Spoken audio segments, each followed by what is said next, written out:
2-3 दिवस सावीला सारखेच आप्पे खायची इच्छा झाली होती, म्हणून म्हटलं आज करावेच. तर सकाळीच आप्पे बनवायला घेतले. आप्यांसाठी कालच मी पीठ बनवायला ठेवलं होतं.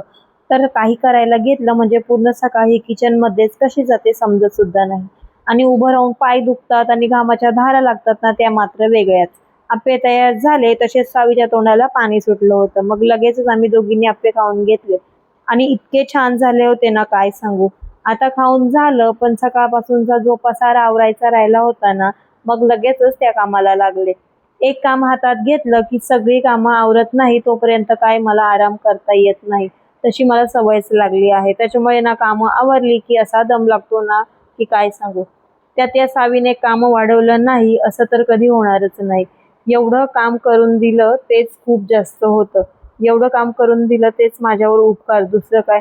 कधी कधी तर ना घरातलं एक काम सुद्धा आवरू देत नाही. दिवसभर तिच्या मागेच फिरावं लागतं. लगेचच दुपारचं जेवण सुद्धा मी बनवून घेतलं.